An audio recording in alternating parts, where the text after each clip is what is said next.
Hey everybody, I'm Katallina, and today we're here to talk about episode 3 of Yakuza Fiancee. Another Monday, another hot mess, another episode full of emotionally charged insanity from which I could not look away. This show is the equivalent of a train wreck where it's just like, you're driving by and it's just like, uh-oh. And nothing's happening to me, of course, but I'm watching them and getting like secondhand embarrassment and shit because, oh my god, is there anything these characters won't do? But I mean, in this show, that is part of the fun, that is part of the allure. So the way I look at it is very different than I would in stuff from varying genres, which is something I actually find really interesting and really refreshing. I mean, the episode wasted absolutely no time in showing us our characters like face deep in some degenerate shit, frankly.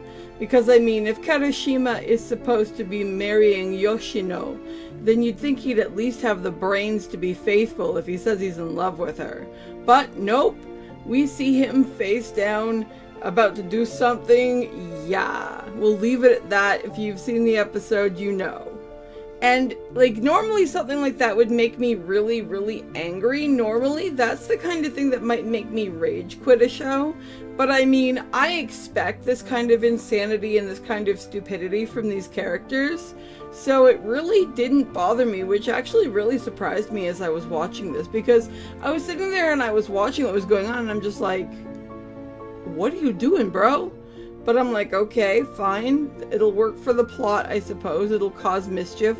And we end up seeing him later on going and like staring at Yoshino while she sleeps, which I mean, a lot of people would be upset at that. That's not necessarily something that bothers me in fiction. I mean, in a real life context, I'd feel very differently. In fiction, there are different symbolisms that can be. So in and of itself, it didn't bother me. I loved the reactions and I loved her recognizing it and preparing for it and then having the knife ready and them having a confrontation. That almost ended up being my thumbnail, but I liked what I picked in the end. But like, it's really interesting to see the two of them interact and to see their dynamic, because he actually openly admits that he's screwing around and she's like, yeah, I figured as much, whatever. And he's like, oh, you're so generous. And she's like, no, I just don't care because I don't like you. If I liked you and you did that, I'd kill you. So then he's like, I gotta find a way to get it so that you want to kill me. But it doesn't mean I'm not going to screw around. And it's like, you two are absolutely bonkers. But I mean, that is the fun of their dynamic. I don't expect these two to have some kind of perfectly healthy, balanced, logical, emotionally sound relationship. I mean, we are here for the spice. We are here for the drama. We are here for everything we would not touch in the real world. It is the storytelling equivalent of a hot fudge sundae with a cherry on top. Not going to do your body an ounce of good for reality, but within the specter of the mind, oh hell yeah, let's dance.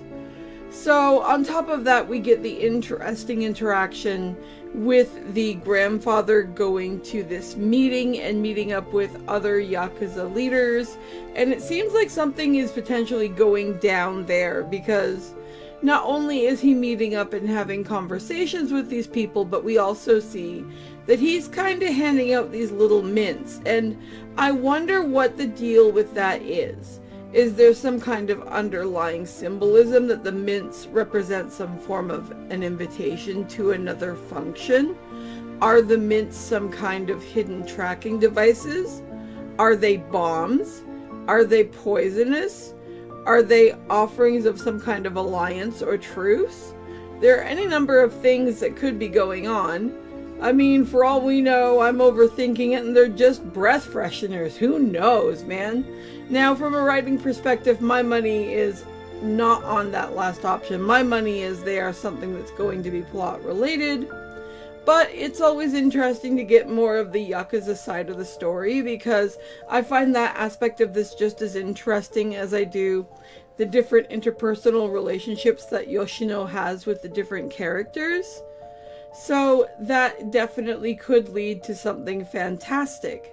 The other major thing that we see in this episode is the fact that Yoshino gets a visit from, I believe it's her, like, non-related brother. Like, the grandfather took someone else in. There's no relationship directly between Yoshino and this character. I believe his name is Shoma. But he seems like the kind of dude who is simping hard for her, even if they're supposed to technically be family on paper. Like, this dude just offered to kill for her. Like, now, as a Yakuza, I don't think that it's necessarily a big deal if he kills somebody. It's probably not something that's out of the ordinary for him, but I mean, from our perspective as people examining this story from the outside, of course it's going to seem much more shocking, and from a writing perspective, it's probably meant to definitely sound off alarm bells for us, that there is definitely a much stronger connection between the two. And I really love how the episode actually wraps up with him and Kirishima actually meeting face to face very shortly after he's had this conversation with Yoshino, where he is like, would you just like me to end this clown for you?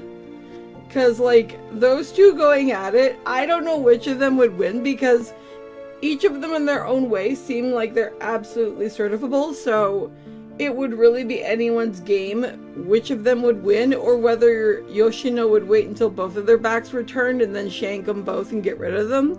Who knows? Because, I mean, as much as she tries to pretend that she's normal, she's just every bit as batshit crazy as these people are, so it really is anyone's guess what would actually go down.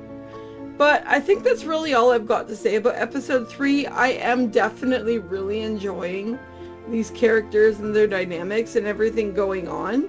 It's interesting how the things that would normally not gel for me actually gel together, because for me, one of the big draws of this series is that it's so outside of what I would normally deal with or want or expect from a story.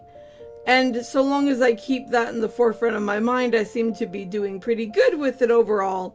I've definitely gotten into the overall art style and how it impacts the characters and everything, so that's nice. But those are just my thoughts. I'd love to know what you guys are thinking about this one, so feel free to drop a comment below and let me know, and I'll talk to you in the next video. See you later. Bye!